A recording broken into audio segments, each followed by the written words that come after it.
From the world of politics to the world of business, this is Balance of Power.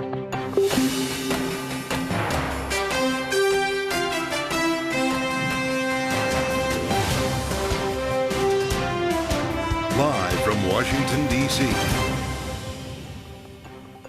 From Bloomberg's Washington, D.C. studios to our TV and radio audiences worldwide. Welcome to Balance of Power. Alongside Kaylee Lyons, I'm Joe Matthew. President Biden says he has decided how the U.S. will respond to the weekend drone attack that killed 3 American troops in Jordan. We'll discuss the situation with former U.S. Ambassador to Yemen, Christopher Henzel. Homeland Security Secretary Alejandro Mayorkas facing an impeachment vote by a House committee today. Despite his role negotiating an ongoing border deal, we're waiting to see the text of at this moment. We'll speak with New York Congresswoman Nicole Malliotakis. And Citadel founder Ken Griffin donated $5 million to support Nikki Haley in January, but says he's not sure if she's got what it takes to win South Carolina. This is President Biden courts donors in Florida. And of course, Joe, while the president made a trip to the Sunshine State today, he's still, in fact, in Miami. This comes against a backdrop of some pretty heavy decisions that he has had to weigh in the last 48 hours in regard to how he will respond to the attack by Iranian-backed militants that killed three U.S. service members. Yeah, deadly attack. Some folks thought he might reconsider his schedule today. He's holding fundraisers in Jupiter and Miami, but he did make news on the way out of town. He was actually walking out of the South Portico, and as you would suspect, reporters asking about this. Here's President Biden earlier today at the White House. Do hold them responsible in the sense that they're supplying the weapons to the people who did it. I don't think we need a wider war in the Middle East. That's not what I'm looking for. Joining us now are Bloomberg's Julie Fine and Mario Parker. So, Mario, just to begin with you, as you lead our coverage of the White House and politics, we know that the president has faced a lot of pressure from certain hawkish members of Congress to go after Iran directly. But we've heard from the likes of John Kirby, the NSC spokesperson, that this is very difficult in terms of a calculation. Do we have an understanding of what choice the president has made here? We know he made one, but what is it? We know he's made a choice so far. We don't know exactly what that choice is. And as you point out, Kaylee, I mean, he's in a tough spot right now. Many of the president's speeches over the last couple of months have been interrupted by anti-war activists as well within his own, presumably within his own party. And on the other side of the aisle, as you mentioned, you've got some of the more hawkish traditional Republicans, Lindsey Graham, Tom Cotton, and others calling for direct strikes in Iran. I mean, even that type of rhetoric, you could see the president, even as he weighs this decision making, the company line or the White House line from both he and Kirby is that we don't want a wider conflict in the Middle East. Yeah, criticism from Republicans, largely on Capitol Hill, has been clearly knocking around in his head. We heard from the chair of the House Armed Services Committee. Mike Rogers says Biden's fear of escalation has morphed into a doctrine of appeasement. That is not a narrative you want to go into an election with. And to your point, Joe, that's exactly the conundrum, right? Because all of this is happening with the backdrop of the 2024 election. So for President Biden, of course, he wants to defend the nation. But there's also, again, the prospect of getting entangled in a wider war that's not politically popular with his party as well. And we're 10 months out into the election.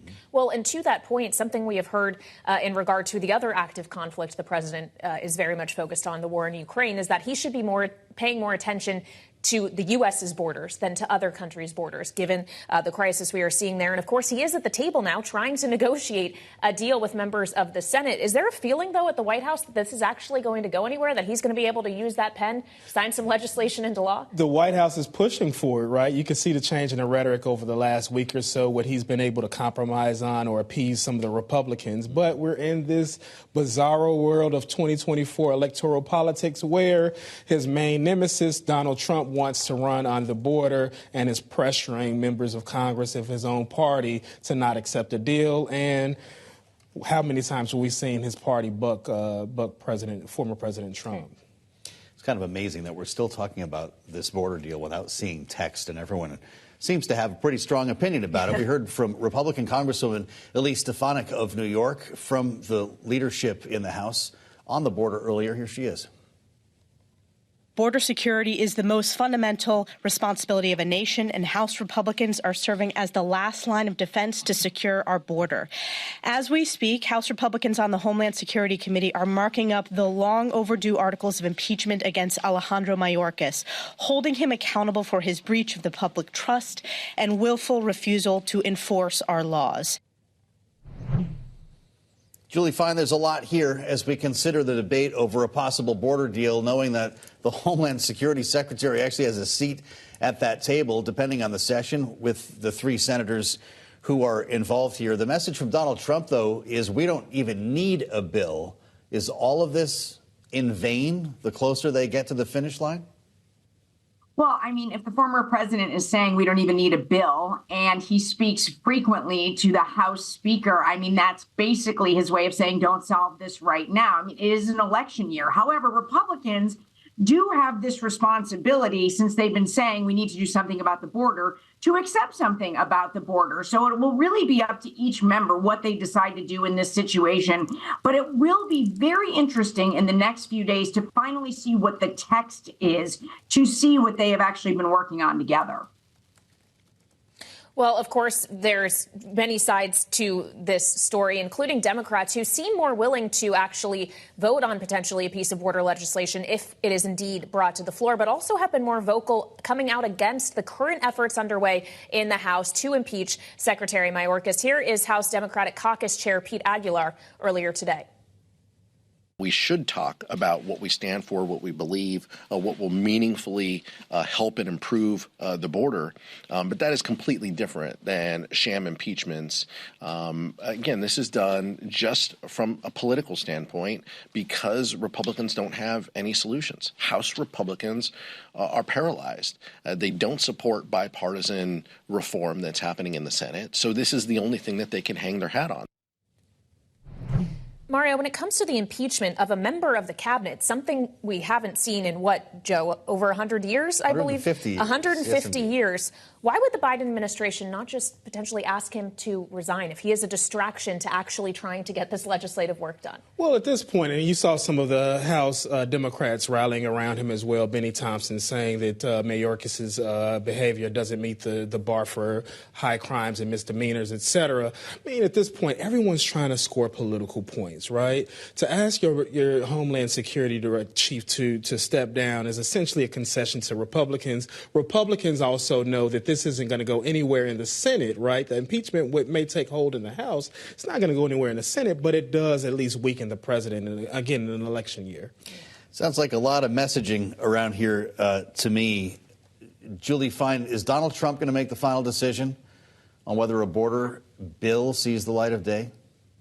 Well, I think he's going to make his feelings on this known. It's a question of whether Republicans then decide to follow what he wants to say. Again, I'm very struck when I recently heard the House Speaker say they speak almost daily. So I think this is going to be a question of, do Republicans choose to fall in line with what the former president wants in an election year? I mean, I cannot stress this enough. This has become such a large issue for voters.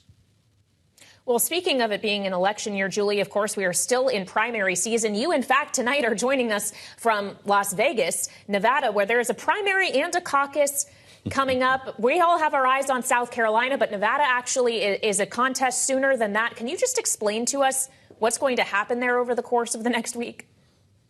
Well, it will be very interesting because actually there's a primary and a caucus. The state instituted a primary system here, but the Republicans sued, and now there's going to be a caucus as well. Republican candidates cannot run in both, and all of the delegates come from the caucus. Well, Nikki Haley, she's in the primary. The former president, Donald Trump, he is in the caucus, so he obviously likely to take away the lion's share of delegates. The former president and Democrats are in the primary. So I expect next week to be some confusion from voters who know there's a primary and a caucus and can't figure out who's on which ballot. So that's certainly a first here in Nevada, a state that's extremely important. However, we're here talking to people on the ground. We're talking to party chairs. Basically, everybody really looking forward to November, because here in Nevada, you not only have the presidential race, which, as you remember, in 2020 was extremely important and took several days in order for there to be an announcement on who actually won the state. Yeah. We've also got a very important Senate race as well. Expect a lot of money to be spent here in Nevada. Wait, to think we finally got past the Texas two-step. We still have to do this dance, apparently, in Nevada. Our thanks to Bloomberg's Julie Fine and Mario Parker. Nikki Haley will share the ballot, Kayleigh, with none of the above, which is going to be really interesting to see those results. Donald Trump will not be on that same ballot. So interesting exercise. Just doesn't make a lot of sense. Yeah, I think I still have some slight confusion. Understood. Coming up, we'll deepen the conversation on the border deal and the tax bill with Congresswoman Nicole Malliotakis of New York. That's next on Balance of Power on Bloomberg TV and radio.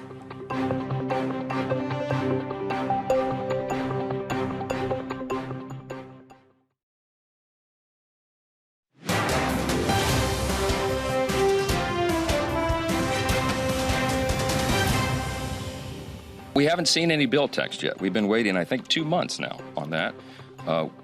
It's hard to make a judgment about something you haven't seen. All we know is the reports and rumors, I suppose, that have been leaked. I hope some of this is not true. But from what we've seen, clearly, what's been suggested is in this bill is not enough to secure the border. Speaker of the House Mike Johnson a bit earlier today talking with reporters about a potential border deal. Thanks for joining us on Balance of Power. I'm Joe Matthew alongside Kayleigh Lines in Washington. Earlier this month, we spoke to Congresswoman Nicole Malliotakis of New York about this very issue, the negotiations that weren't quite as far in at that point to pass an immigration bill. Here's what she said. I'm a Republican from New York. I'm in an overwhelming Democrat state, and I know that we have to negotiate with the Democrats, as much as I may not like it sometimes, to get anything done. We would have to give a little. Yes, we'd have to give a little. I understand there's a give and take here, but it's hard to negotiate with the Senate when they've passed nothing. Mm-hmm. We need to see what their priorities are, right? That's how it works. We show you our cards, you show us yours, and then we try to reconcile the differences and get a piece of legislation passed. A little pragmatic talk with the Congresswoman, and Representative Malliotakis is with us right now. A bit has happened since we last spoke, Congresswoman. It's good to see you, and we welcome you back. We're told by the Speaker that any deal that emerges from the Senate, which we haven't even seen yet, is DOA in the House. We're hearing from Donald Trump that we don't need a bill anyway, as he gathers more momentum against a potential deal. Are you frustrated by this? We haven't even read it yet. Well, first of all, I think Chuck Schumer must have been watching your show that day, and that's why he's finally decided to take this issue seriously and look to pass something in the Senate. We like to think so. Whatever passes in the Senate, though, that's going to be their priorities, right? The House has already passed our bill. We passed it in May. We've been waiting for the Senate to do something so we can negotiate from there. So certainly we're not going to pass the Senate bill as is. We're going to want to see some of our priorities in there. But one of the things that I think is alarming is they want to still allow 1.8 million individuals to cross into our country via the border. Remember, everybody that's crossing into the country from the border is paying the drug cartels thousands of dollars to be smuggled here. Nobody's passing the Rio Grande without paying their dues to the cartels. So we cannot continue to enable that. We cannot continue to allow women and children to be abused and raped and go this treacherous journey. What we should be doing is urging people to apply the right way from the next safe country. What I would suggest is we institute the border provisions from our Border Security Act. We shut down the flow. Then we deal with the millions of people that are in the backlog right now. We need more judges to do that. Let them get through these cases. Let them get through the 10-year backlog. We have people that have been waiting for asylum that came the right way, did everything right, have been waiting patiently, like my constituents, since 2017. And they're getting pushed further down the line because the president is giving priority to the people who are coming over the border. Their cases are being heard first. That's not right. So let's get through this backlog. Then we can talk about what are the work needs of our employers here in our economy. We can issue more employer-sponsored visas, family-sponsored visas. We got to get this thing under control before we can do anything, and it's a step-by-step approach. Well, it is a question of when it should be brought under control, because it seems former President Trump doesn't think that this should be acted on until he perhaps takes the Oval Office again once more. I'd like to point, though, to a letter that Donald Trump, wrote to Congress back in 2019 on the issue of border security. He said it is time for both parties to rise above the partisan discord, set aside political convenience, and to put the national interest first. If the House does, as Trump wishes, and does not pass a border security deal now, is that putting national interest first?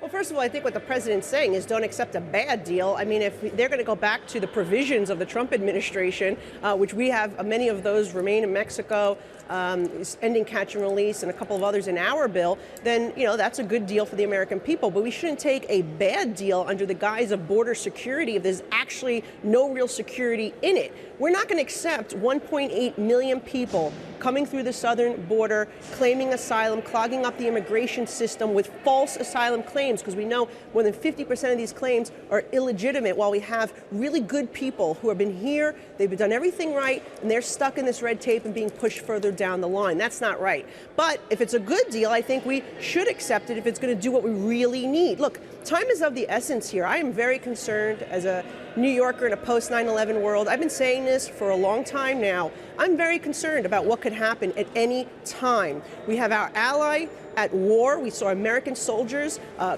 under attack continuously, over 160 different attacks around the Middle East. 3 of them just passed away, were killed, sadly, by Iran proxies. Iran is threatening U.S. to commit an attack on our soil. We've got to be serious about this. And the person who doesn't seem to have urgency is President Biden. So is this the right time then, Congresswoman? I'm sorry to interrupt. Yeah. Does it help us get closer to a deal on the border by impeaching the Homeland Security Secretary, who's essentially carrying out orders from the president and has a seat at the negotiating table? Well, quite frankly, I mean, he has been absolutely useless in securing our border. I mean, he has abdicated his responsibility, has violated Immigration Naturalization Act provisions. We don't, I think we're trying to send a real strong message to the Biden administration that we're not playing around here. This is about our national security. It is serious, considering what is happening to our allies and our soldiers in other parts of the world. And I would say the person who is the one who's preventing us from having a deal is not President Trump, it's President Biden. And remember, we don't need legislation. We can secure this border today if he just undoes his executive orders. He came in day one, passed multiple executive orders that rescinded the policies of the Trump administration that were working in stemming the flow. He took about 60 different actions on the border, all to keep it open and allow the crisis that we're seeing today. We haven't seen this under any president, Republican or Democrat. So Joe Biden could do this without any act of Congress. We're simply saying we're going to do everything we can to try to push real border security, but allowing 1.8 million a year, like Senator Schumer wants, is not securing the border. That's legalizing what is happening at the border and enriching the cartels further. Congressman, just quickly, in our final moment with you, Congresswoman, there's another deal that is on the table here, could potentially get a vote on the House within the next week or two, and that is the tax deal. But your colleagues from New York, Congressman Lawler, Congressman Despacito, and others, are trying to hold that up because of the SALT issue. Why are you not with them on that? Well, I actually do support getting something for SALT relief. I think we can perhaps double the SALT deduction for married couples. I've talked about increasing the deduction as well. I think there's different pieces that we can do here, but I think that the provisions that are in the existing tax bill, which is a mini package, they need to go. We got to get those wins out the door because so many of our businesses are relying on it. These are R&D, research and development, that foster innovation, certainly allows companies also to invest in equipment, the bonus deduction. These are things that were in place by President Trump under Tax Cut and Jobs Act that have expired. We need to get that stuff out the door now. SALT, as you know, expires in 2025. That is where I believe we would have the most leverage to get something done. However, we're pushing now to see if we can get a vote on some type of SALT relief. And if we could do that, it would be fantastic. And we're actually, getting, you'd be surprised, some of the people that are actually supporting us in these efforts. We've got members of the Freedom Caucus that are saying that they would be supportive of some type of SALT provision as well, because they recognize the abuse that New Yorkers and people around the country are taking as a result of Democrat governors and mayors. The thing is, we want to give SALT relief, and we want the people to be able to keep that money. that harder. We don't want to give salt relief and then see the governors and the mayors raise taxes more and take it away. That's the big question. All right, Congresswoman Nicole Malliotakis of New York, thank you so much for joining us this evening on Bloomberg Television and Radio. This is Bloomberg.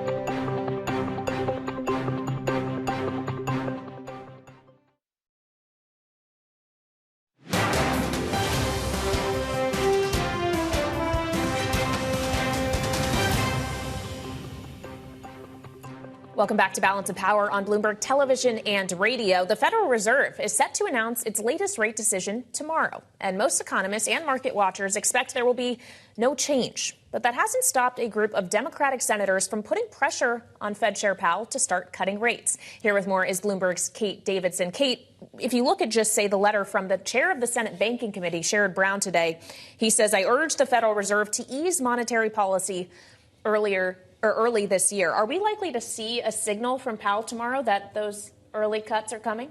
It seems pretty unlikely, right? I mean, I think that's what everyone is well, I say everyone, that's what markets are hoping for. It sounds like that's what Sherrod Brown and Elizabeth Warren are hoping for. Our expectation is that the Fed chairman is going to avoid going too far, right? They want to keep their options open. He'll probably emphasize that we're a long way from March, that we want to see more data. We have a couple more inflation reports, a jobs report, and we saw this JOLTS report this week that showed the labor market is still pretty strong. I just think the sense is that from what we've heard and probably what we'll hear tomorrow is that they're just not in a huge rush. They're not seeing anything concerning, any big reason to compel them to go earlier.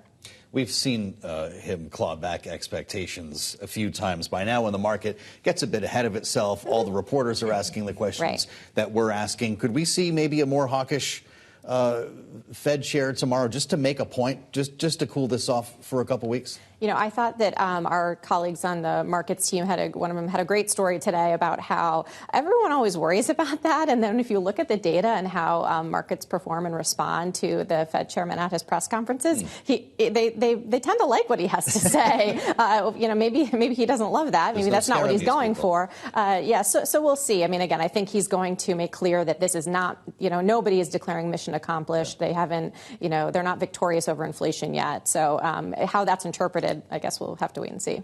And finally, Kate, obviously, we all pay much more attention to the actual Fed funds rate and whether or not interest rates are going up or down. What about the balance sheet? Are we likely to get any tweaks there? Yeah, I think we probably won't see actual tweaks, but it is possible maybe there will be some kind of statement or some kind of messaging during the press conference where the Fed chairman, might suggest that, they're starting to have these conversations. We're hearing some Fed officials say, it's time to start talking about this. It's going to be appropriate this year. How soon that happens is a little bit unclear. But he could nod to those discussions. We know they talked about it briefly or at the last meeting, so it's something to look for. Big day tomorrow. Kate, many thanks for getting us ready. Bloomberg's Kate Davidson. Special coverage here on Bloomberg TV and radio begins 1:30 p.m. Washington time tomorrow. Coming up, President Biden's administration seeking a response here to the deadly attack in the Middle East. We'll be joined by a former U.S. ambassador to Yemen on Balance of Power on Bloomberg TV and radio.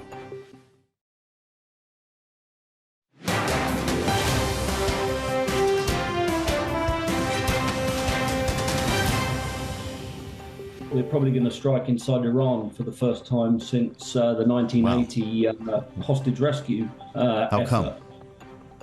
And that's, the reason being that essentially we've run out of options. We've run out of rungs on the escalation ladder. You can't just keep attacking the tentacles of the octopus. You've got to attack the head of the octopus. That was Michael Knights of the Washington Institute speaking on the earlier edition of Balance of Power with Joe Matthew on Bloomberg TV and radio this afternoon. Welcome to the evening edition of Balance of Power, also on Bloomberg Television and radio. I'm Kayleigh Lyons, and joining us now for more on the topic of the Middle East is Christopher Henzel, former U.S. ambassador to Yemen. Mr. Ambassador, thank you very much for being with us. We have learned today that President Biden has decided how the U.S. will respond to the attack by Iranian-backed militants that killed three U.S. troops several days ago. Would it be a mistake for that response to be poking the bear directly? Well, first, thanks for having me on. I saw what Michael Knights said, advising a direct attack on Iran in Iranian territory. I'm not sure poking the bear is the right way to put it, but I think that would be a mistake.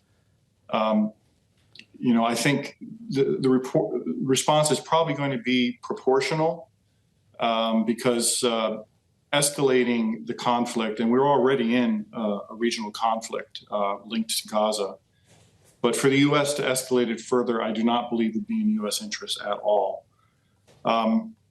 However, the U.S. does not have too much control over this. We've allowed ourselves over the years to get into a situation where the U.S. is forced to react and others have the initiative. So, I think you've had guests on before talking about the menu of options that were probably put before the president. We were already in a sort of a tit for tat where the U.S. was striking Iranian allies and partners in Iraq and Syria. The Iranian proxies, I think it was Kataib Hezbollah out of Iraq, who struck that U.S. post and killed 3 soldiers. That was an escalation because up until now, the U.S. and Iran had not been hitting each other's own people, but rather others. I wonder if the Iranians did that because of the Israeli strike last week in Damascus that killed, according to news reports, killed several senior Iranian officers.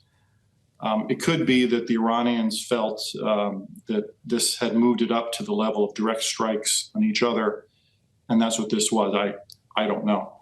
But in any case, stick with this scenario, Mr. Ambassador, for just a moment, to the extent that Michael Knights is suggesting as soon as tonight, the U.S. being out of options with a direct strike against Iran, what would be the response to such an attack? Well, first of all, the U.S. has a number of bases and small outposts scattered around Iraq and Syria, and as a lot of us learned for the first time, in eastern Jordan. And I think these are all vulnerable.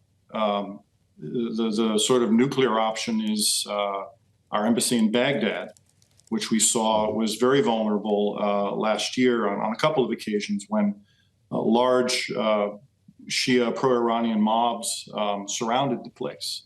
It's been struck several times by indirect fire.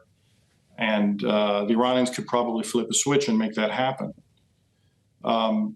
Another extreme response or option the Iranians have is to unleash Hezbollah, Lebanese Hezbollah.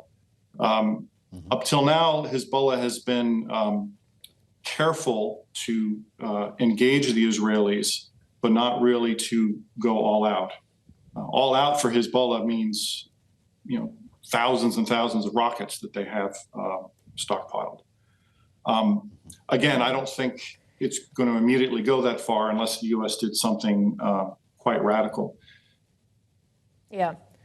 Well, sir, you mentioned Hezbollah. There's also the Houthis who have said that the activity that we're seeing, the attacks they've been conducting against vessels in the Red Sea, is all in support of Hamas, given the ongoing conflict between Hamas and Israel. I asked if we were to see some kind of ceasefire agreement, could that mean that the behavior of these Iranian proxies changed? And I posed that question to Hagar Shamali, who's the former director for Syria and Lebanon at the NSC earlier today. Just take a listen, if you will, to what she told us.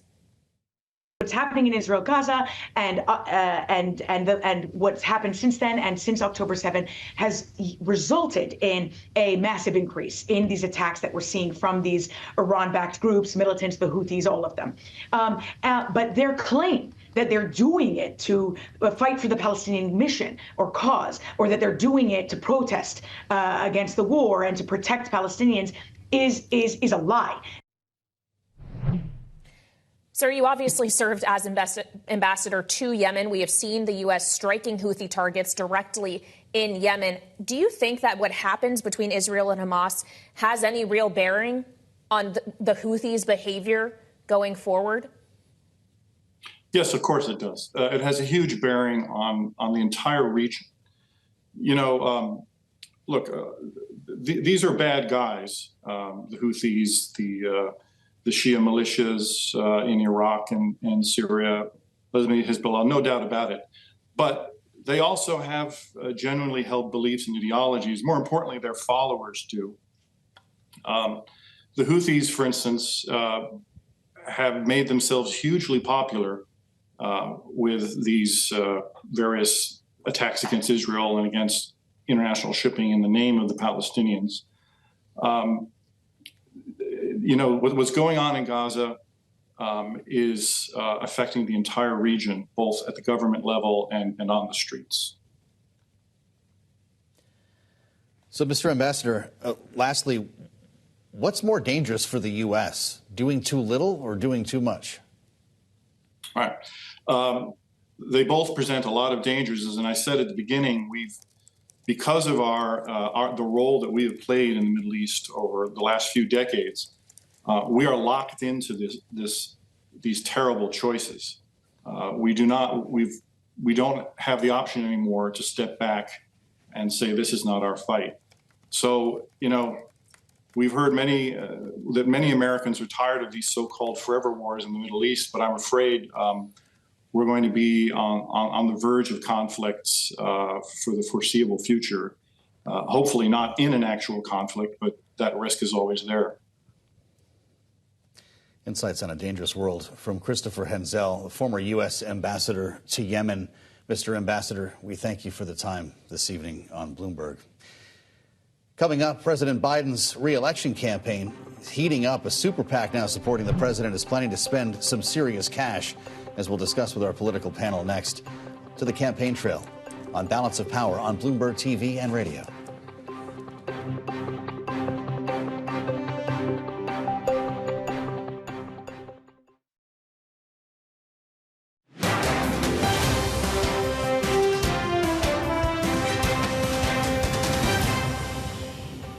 She's gone from 2% of the vote to now 43% of the vote, and it's all up from here. All you have to do is put those two side by side, and you know that you've got to have Nikki Haley as your president. That was billionaire investor and Nikki Haley donor Tim Draper speaking to me earlier today, saying he will absolutely keep financially supporting her as long as she remains in the campaign. Welcome back to Balance of Power. I'm Kaylee Lyons alongside Joe Matthew on both Bloomberg Television and radio. And joining us, our political panel, Christy Setzer, president and founder of New Heights Communications, and Lauren Tomlinson, partner at Steer PR. So, Lauren, you have the likes of Tim Draper saying, I'm with Nikki Haley all the way, even though she is significantly behind Trump right now in polls in her home state of South Carolina. Then you have the likes of Ken Griffin, another billionaire, who we learned today has given her $5 million in the month of January, but seems to be casting doubt on her ability to do much more from here, to win in South Carolina. Is the money going to stop flowing to her soon? I don't know. I view this as she's making a play because she needs to be a viable candidate for whatever happens with Trump's legal challenges. Mm-hmm. So regardless of what happens in South Carolina, I think that there is a huge contingency of people that are going to continue to support her and encourage her to stay in the race because we won't have resolution on the Supreme Court case, for example, until after Super Tuesday. And some of these key legal moments are going to be after South Carolina, after Super Tuesday. And so we're going to have to watch that. And if there are rulings that come down that, for example, take Trump off the ballot, who do the Republicans look to at that point? This is fascinating to me. So this is becoming kind of its own industry, that there will be a faction of the party that's going to keep Nikki Haley in business as long as it's a possibility. You're saying there's a chance. And to your point, that would likely coincide with his legal calendar. Absolutely, because I think no amount of money in the Republican primary is really going to make a difference as far as changing Trump voters' mind about their support. Right. It's really about just keeping Nikki and her grassroots campaign going. So she doesn't need to win a state to stay in this. Right. Incredible. Well, speaking of the former president and his legal troubles, the New York Times reported this afternoon that when we get the FEC filings officially, it will show $50 million was spent in 2023 on his legal battles, Christy. And we know that there has been a lot of fundraising he's been able to do off of all of these indictments. He's been faced with people who are giving money to him to help him fight these cases. But is he financially going to be able to pursue all of these things, show up in court, pay the attorneys for all these different cases, and also try to run what at least right now, is looking very likely to be a general election campaign against an incumbent president. Right. Well, this week that became a very real question for him and for his campaign. Not only the $83 million judgment in favor of E. Jean Carroll, but obviously next week the case in which he may have to pay up to $370 million for the closing of his business. You've seen that the response has been a move from the RNC and from other places to see if maybe they can take more of his legal bills, or maybe taxpayers can pay more of his legal bills. That's happening at the same time that the RNC is moving to essentially cancel primaries and declare him the nominee. So is he going to be able to get this done on his own? Maybe not. Is he going to be able to get this done with the major party apparatus behind him? Possibly. We're going to start hearing a lot more about third parties, I suspect, as we get through Super Tuesday. That's the date that No Labels is thrown out there. If it's Trump, Biden, we're moving. Will there be an effort among these Republican donors to keep that from happening? If they want to reserve Nikki Haley for whatever happens next, Joe Manchin or somebody else walking in on a No Labels party ticket might make that a lot more difficult. I think you're going to see both parties really buck any sort of a third-party candidate, because the reality is the share of independents or people that identify as independents right now in the electorate greatly outnumbers people in either party. So they're not going to be pulling from one party or the other. They're going to be pulling from both parties. So any candidate that steps in there is going to be a huge disruption for the Democrats and the Republicans. Well, if we talk more about the Democrats, obviously we've talked about Nikki Haley's fundraising efforts and the donors who may or may not stick with her. President Biden is on a fundraising swing himself. He's down in Florida as we speak. He had a couple of events there today trying to raise money. Is he going to start spending it in a more material way anytime soon? He sure is. In fact, there was a story today about, I don't know if you were talking about this, but the $250 million ad buy on behalf of Future Forward. They've reserved time now. This is going to be from after the convention through Election Day. And there's a reason, obviously, that they're reserving that time so early. It said as you get closer, if you get further along during the year, that space comes at a premium. It's more expensive. The slots are fewer. But they're obviously thinking about how to spend that money already. And the ways that they are targeting with that money are young voters, Hispanic voters, groups that traditionally decide late, and where the Republican Party has made some inroads lately. Which begs the question, will Trump do the same thing? We were inundated by ads in Iowa and New Hampshire that were issue-specific. They actually made news in themselves in both of those markets, but he's the king of earned media, right? He can show up in court and get more headlines than he can with a 30-second ad. Does the campaign spend like a traditional campaign as we see this kind of mature into something that looks more recognizable? Yeah, I think you're seeing Trump this time around, in comparison with his other campaigns. It's very organized. They're running a very tight ship, lots of people on the ground, lots of traditional advertising. And ads move the needle. Persuasive, good ads move the needle, and they really do persuade people. So I would expect him to be spending a lot of money on those ads. And I think his campaign advisors are going to recommend that. Earned media is always a plus, but earned media cannot always be positive. So you want to be able to control the message as much as you can with the ads. And Christy, I get the sense you have another thought on this as well. I mean, I agree that he is obviously not a traditional candidate, that when he shows up in court, this does something for his base. Now, does it do the opposite thing for independents? It probably does. But in terms of earned media, traditional ad spending, he's not Dean Phillips. He doesn't need to spend money so people know who he is. Right. It's different. Yeah, we spoke with Dean Phillips, in fact, in New Hampshire, and he said that maybe it's a good thing that 2/3 of the country doesn't hate him yet, but maybe that's because a great part of the country doesn't know him yet. Silver lining. All right, our political panel will be sticking with us because coming up, we'll be talking about the border specifically, as President Biden is vowing he would use new powers, if Congress actually gives them to him, to shut down the border. We'll have that next. This is Balance of Power on Bloomberg Television and Radio.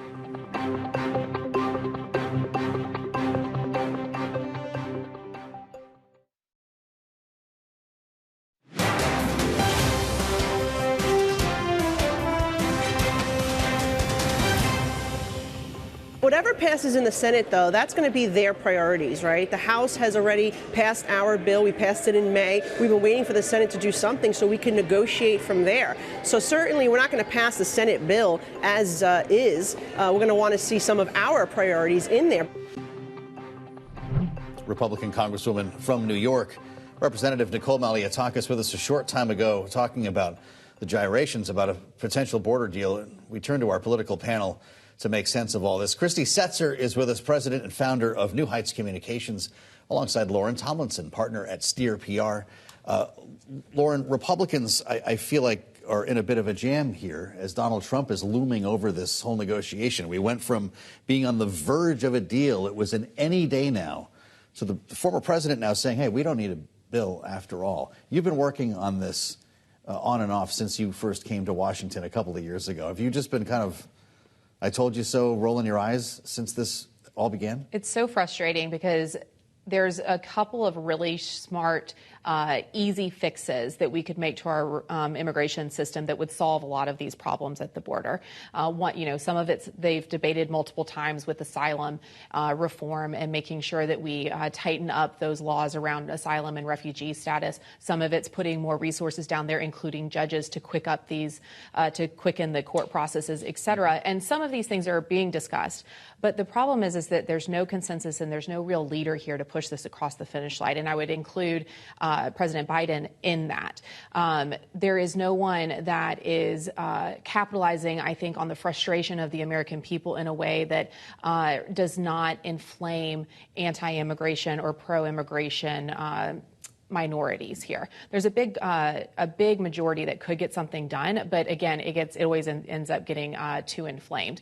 Trump, I think, needs to continue this problem because it's something that is really moving independence. The crisis at the border, I think, seeing the children crossing the Rio Grande and drowning and other things, it's something that's really pulling on the heartstrings of independence and would work in Trump's favor this time around because so many people do want to see something get done.